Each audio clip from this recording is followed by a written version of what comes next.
할렐루야. 우리 오늘 말씀을 시작하기에 앞서 우리 제일 먼저 우리 한 해 동안 우리를 인도하신 하나님께 한 1분만 뜨겁게 힘을 다해서 박수로 하나님께 영광을 돌리면 좋겠습니다. 할렐루야.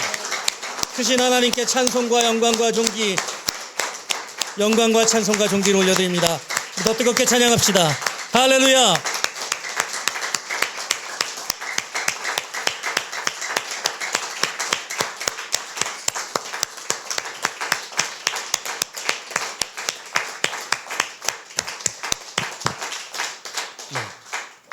감사합니다.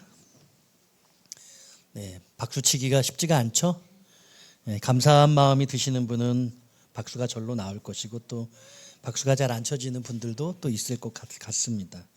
우리 옆에 분과 인사할까요? 한 해 동안 참 수고 많이 하셨습니다. 네, 여러분 수고 많이 하셨어요. 애쓰셨습니다. 잘하셨습니다. 네. 네. 네. 이 자리를 빌어서 인사하고 감사하고 싶은 분들이 있어요. 무슨 연말 시상도 아닌데 제가 상 받는 것도 아닌데 뭐 이렇게 트로피 하나 들고 있어야 될 것 같아요. 우리 예배팀 늘 우리 여러분 오시는 예배 시간보다 1시간 먼저 와서 연습하고 또 준비하고 또 이걸 위해서 기도하고 예배팀 너무 많이 애썼지 않습니까? 우리 박수 한번 쳐주세요. 네.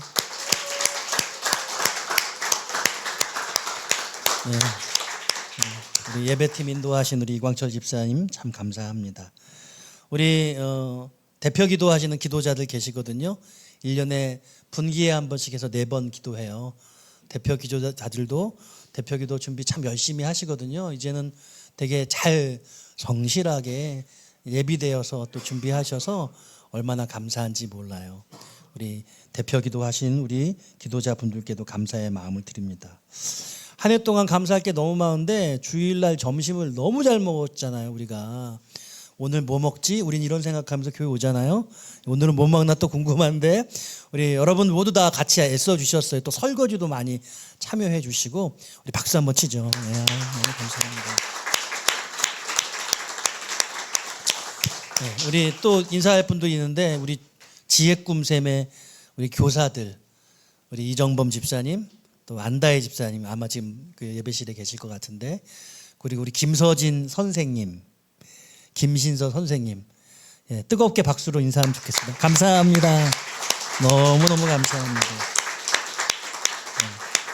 우리 산유의 교회 교육자들 있잖아요. 리시온 간사님 너무 감사하고 김옥순 전사님 또 좀 민망하지만 저 여러분 감사하다고 박수 한번 쳐주세요. 아이고 잘했네.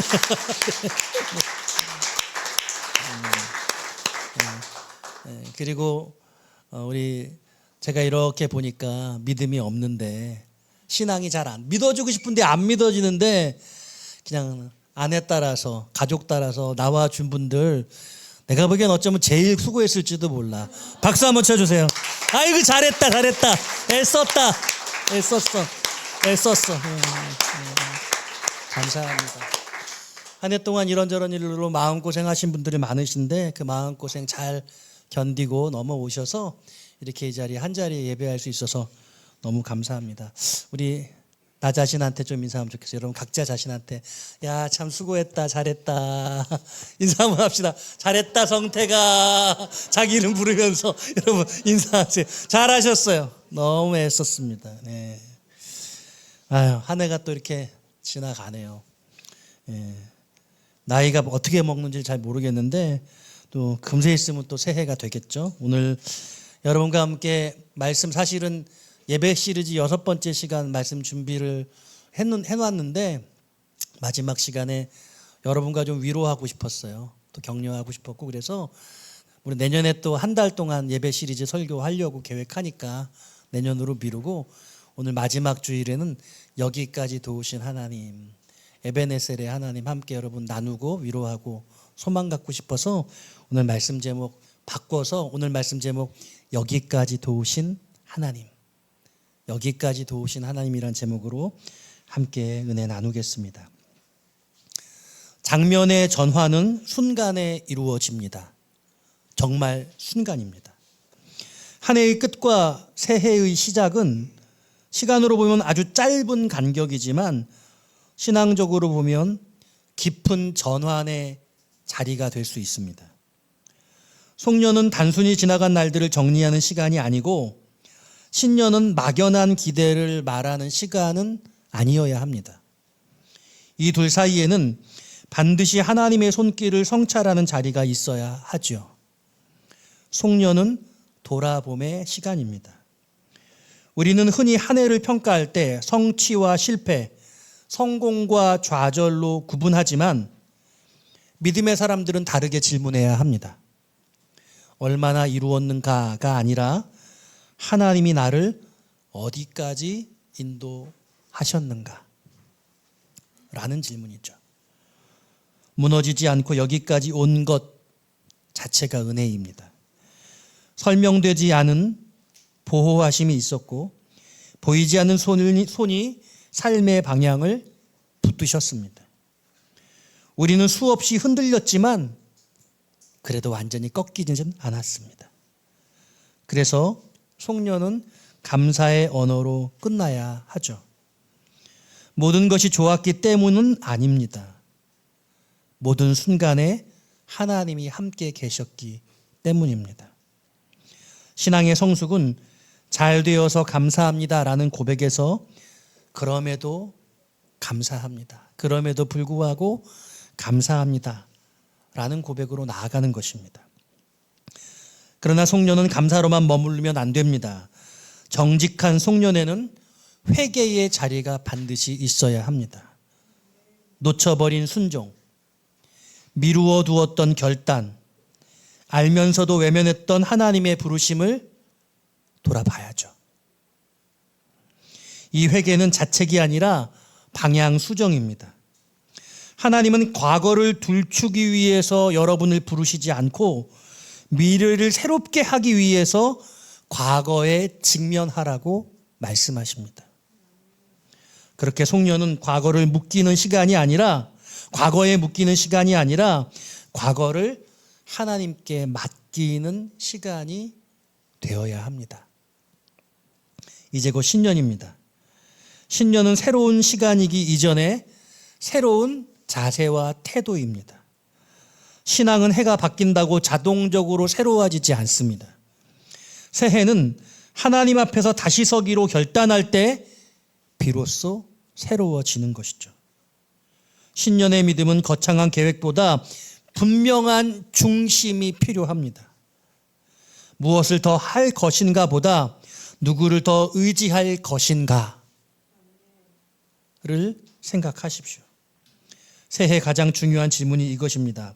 하나님, 올해도 제가 앞서가지 않고 주님보다 한 발짝 뒤에서 따라 걷게 하소서. 성경은 언제나 새 출발을 환경의 변화가 아니라 의지의 전환으로 설명하고 계십니다. 마음의 방향이 바뀌었을 때 하나님이 여러분들의 인생에 새 일을 하시죠. 그러므로 신년은 속도를 높이는 시간이 아니라 걸음을 가다듬는 시간입니다. 송년과 신년의 잠깐의 경계에 서 있는 지금 두 가지 고백이 필요합니다. 하나는 과거를 향한 고백입니다. 여기까지 도우신 하나님. 다른 하나는 미래를 향한 고백이죠. 앞으로도 인도하실 하나님.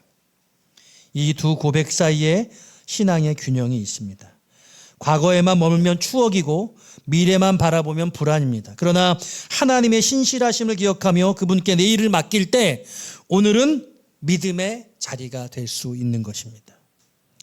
송년은 하나님을 기억하는 시간이고 신년은 하나님께 맡기는 시간입니다. 그리고 그 사이에 서 있는 우리는 다시 한번 이렇게 고백해야 합니다. 주님, 지나온 길에도 계셨고 앞으로의 갈 길에도 계실 줄 믿습니다. 할렐루야. 그러니 오늘도 당신을 신뢰하며 걷겠습니다. 여러분, 이 고백으로 한 해 잘 마무리하시고 새해 첫 걸음 내딛기를 바랍니다. 오늘 제가 여기까지도 오신 하나님이란 제목으로 말씀 나누고자 하는데요. 이 사무엘 이 상 7장의 내용을 이해하려면 이 앞뒤에 성경들을 여러분께 좀 소개를 해야 돼요. 사무엘상 한 4장쯤부터 8장까지의 내용을 여러분께 소개하고 싶어요. 사무엘상 4장에는요. 신앙에도 부족 같은 게 존재할 수 있어요. 언약궤를 부족처럼 사용한 신뢰가 나옵니다. 이스라엘이 블레셋과 전쟁을 했는데 패해버렸거든요. 그러자 장로들이 언약궤를 전쟁터로 들고 가면 전쟁에서 승리할 수 있을 거라고 제안합니다. 그래서 그 언약궤를 전장으로 가져가죠. 그러나 전쟁은 더 크게 패배하고 언약궤마저 빼앗겨 버립니다. 여기서 제사장의 두 아들 엘리의 두 아들 홈니와 비느하스가 전사를 당하게 되고 그 전사의 소식을 전해드린 엘리가 의자에 앉아있다가 뒤로 자빠지면서 그 자리에서 죽어버리고 마는 비극적인 제사장 가문의 몰락이 나타납니다. 그때 비느하스의 아내가 아들을 낳는데요. 이름이 이가봇. 하나님의 영광이 떠났다. 성경에 비극적인 사건이 많이 있는데 사무엘상은 그 중에도 단연 비극적인 모습입니다. 이걸 설명하자면 하나님을 의존의 대상이 아니라 하나님을 내 마음대로 조작할 수 있다고 생각하는 비극이 얼마나 엄청난 일을 초래하는가를 성경은 여실히 보여준 사건이라고 할 것입니다. 언약궤는 하나님의 임재를 드러내지만 회개 없는 신앙에는 절대로 능력이 나타나지 않는 것이죠. 하나님과 함께 싸우자가 아니라 하나님을 이용해 이기자라고 생각했기 때문에 그런 것입니다. 사무엘상 5장 6절에는요. 하나님 자신이 자신의 영광을 드러내신다는 것을 보여주고 계십니다. 그 블레셋 땅으로 갔던 그 언약궤, 그 블레셋 땅에서 무슨 일이 일어납니까? 언약궤가 블레셋 다곤 신전에 놓여지게 됩니다. 다곤 신상이 넘어지고 부러져 버립니다. 블레셋의 도시마다 각종 재앙과 독종이 임하게 됩니다. 결국 어쩔 수 없이 블레셋은 그 언약궤를 돌려보내기로 하지요. 언약궤가 귀환합니다. 소 2마리가 깨끗한 새 수레에 이 언약궤를 놓고 끌고 오는데요. 이걸 베세메스의 소라고 말하거든요. 그런데 이 베세메스 사람들이 언약궤를 들여다보다가 심판을 받아서 5만 70명이 죽게 되는 사건이 생깁니다. 그게 6장의 후반부에 나와요. 그리고 그곳에서 그 언약궤는 멈춰서 기럇 여아림 아비나답의 집에 머물게 됩니다. 그게 오늘 사무엘상 7장까지의 내용, 7장의 서반부까지의 내용이라고 했습니다. 여러분, 하나님은 사람의 보호가 필요한 게 아니에요.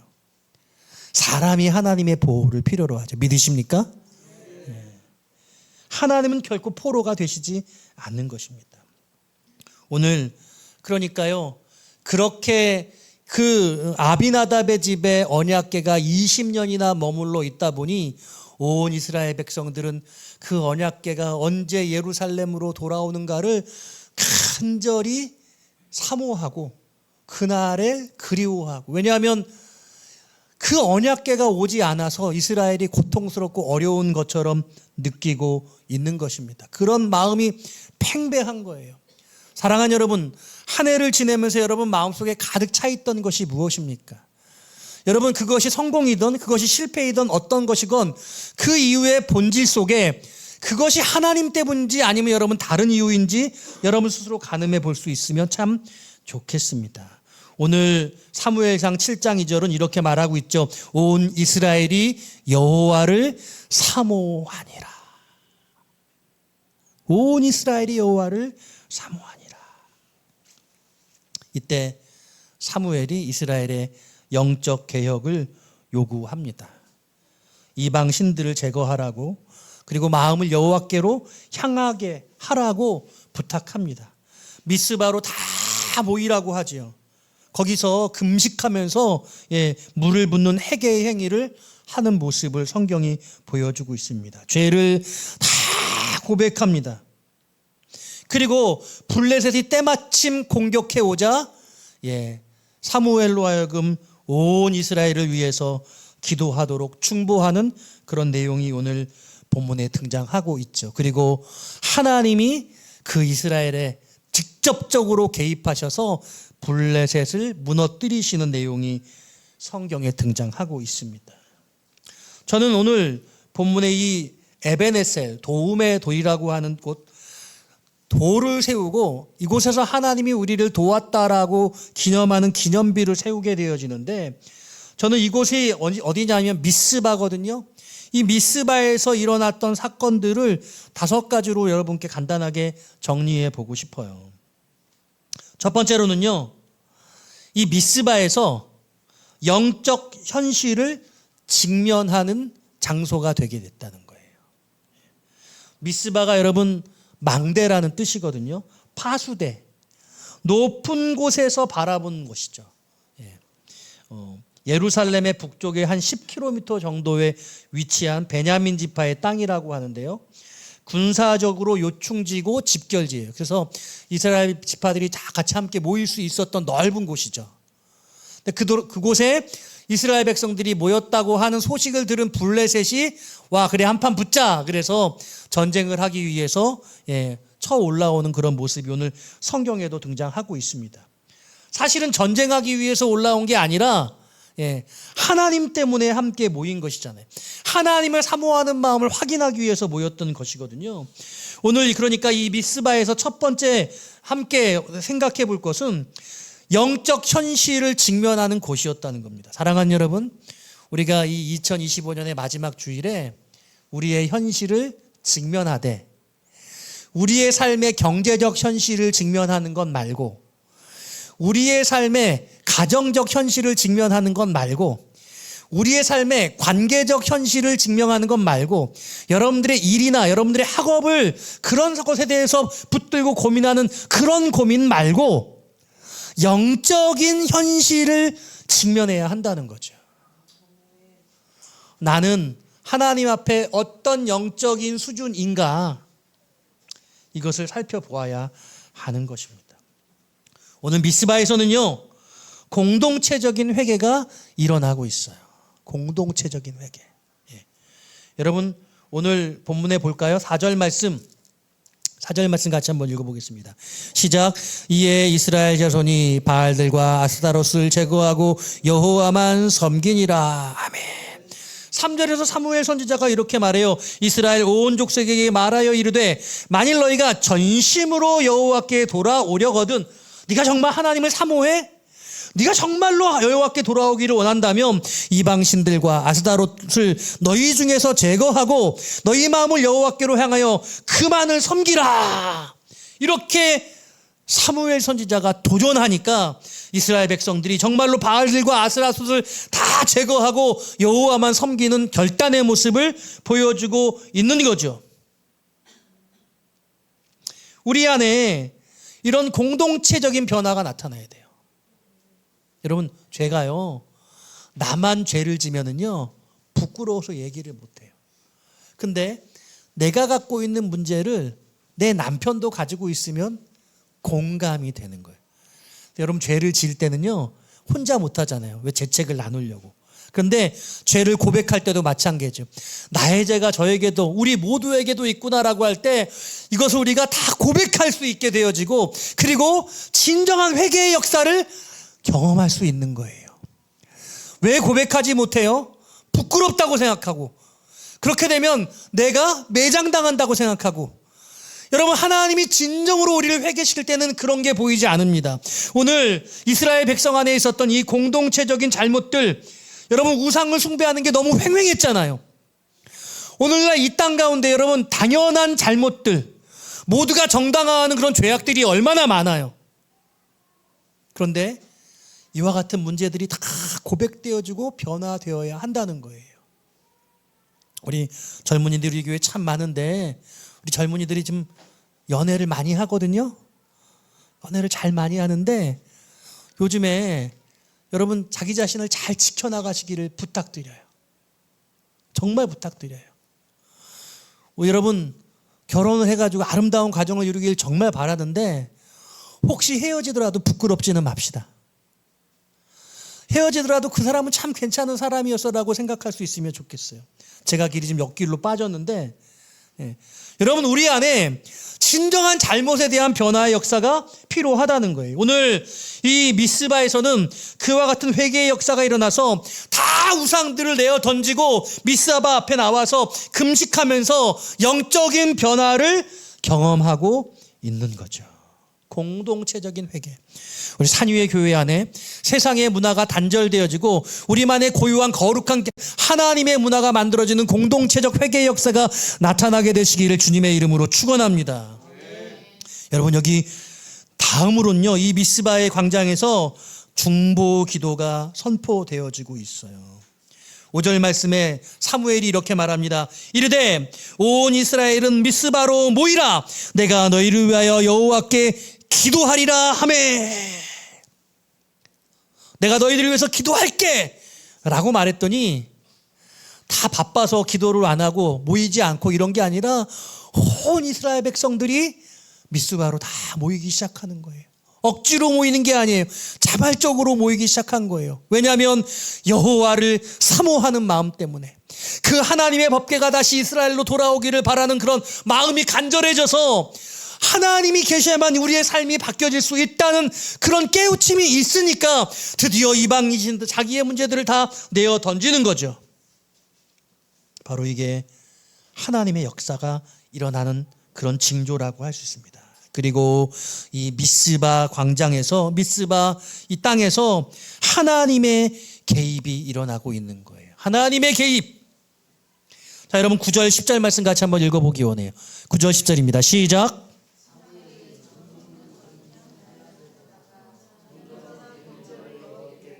이스라엘 위하여 여호와께 부르짖음에 여호와께서 응답하셨더라. 사무엘이 번제를 드릴 때 블레셋 사람이 이스라엘과 싸우려고 가까이 오매 그날에 여호와께서 블레셋 사람에게 큰 우레를 발하여 그들을 어지럽게 하시니 그들이 이스라엘 앞에 패한지라. 여러분 우레소리 무섭잖아요. 꽝꽝꽝 꽝. 얼마나 우리 천둥 우레소리가 오늘 무서워요. 여기 에베네셀이라고 하는 도움의 돌은 어쩌면 이 우레와 연관이 있을 수도 있겠다는 생각이 들어요. 천둥과 벼락도 치고 그러지 않았을까. 얼마나 대단하게 우레를 치면 그 블레셋이 전쟁을 하기 위해서 다 같이 미스바 광장에 모였다가 혼비백산해가지고 막 아수라장이 되고, 그래서 11절에 블레셋 사람들을 추격해서 무너뜨리는 정말 대단한 승리를 거두게 되냐. 소리만 크게 나와가지고 그러지 않았을 거예요. 아마 이런 돌덩어리들이 막 굴러떨어지고 이런 역사가 일어난 게 아닐까 싶어요. 아마 이 도움의 돌이라고 하는 에베네셀은 그 돌 중에 하나가 아니었겠는가, 그렇게 생각이 들어요. 그 중에 멋지게 생기고 혁혁한 역할을 한 그 돌을 하나 딱 세워가지고 하나님이 여기서 우리를 도우셨다, 여기까지 우리를 도우셨다, 이렇게 세운 거죠. 이 미스바 이 광장의 금식과 기도, 이 중보는요, 하나님의 역사의 현장에 개입하는 역사를 이루게 되었던 거예요. 우리 2025년 여러분 개인적으로도 많이 어려운 일 있었잖아요. 경제적으로 어렵고, 근데 뭐 좋은 일도 있었죠. 집도들 많이 사시고.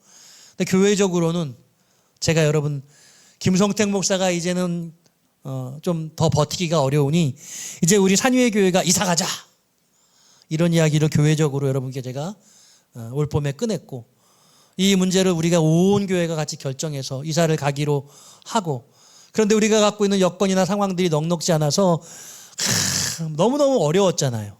공동회에서 결정하고, 그리고 이전준비위원회 꾸려서, 그리고 이전준비위원회가 정권을 가지고 모든 것들을 하기로 했음에도 불구하고 이전준비위원회가 모여서 무엇을 할 때 우리가 무엇을 할 수 있는 능력이 대단하지 않다는 것을 모두가 현실을 직시했거든요.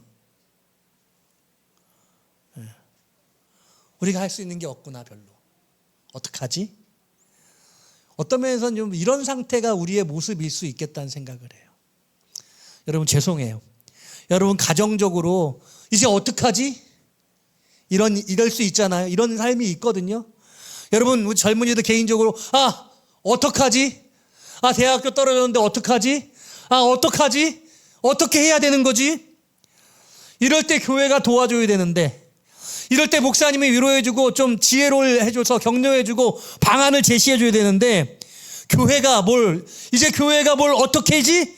어떻게 하면 좋지? 뭔가 결정하기가 너무 어려운데?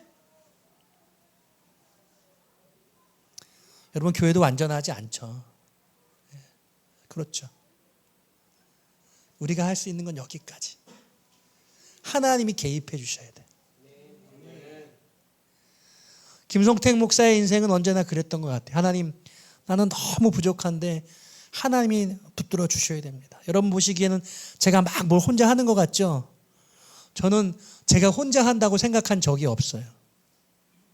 하나님이 하셔야 됩니다. 하나님 도와주세요. 우리 산유의 교회가 하나님의 개입하시는 그런 역사를 경험하게 되시기를 주의 이름으로 축원합니다. 여러분 우리 모두가 이 일을 보기 원해요. 여러분 개인의 삶에서가 아니라, 여러분의 가정에서가 아니라 우리 교회 공동체 모두가 하나님이 개입하시는 걸 볼 수 있었으면 좋겠어요. 여러분들에게 뭘 하라는 게 아니에요. 하나님은 우리를 바라보시면서 그 일을 이루실 수 있다는 것을 우리는 기대할 수 있는 거죠. 그래서 이 미스바 광장은 이 에베네셀의 도움의 도를 통해서 회복의 출발점, 여호와의 법궤가 이스라엘로 들어올 수 있는 그런 새로운 첫 걸음이 되고 있죠. 마침 사무엘상 7장은 기럇 여아림 아비나답의 집에서 여호와의 법궤가 몇 년 있었어요? 20년 있었어요.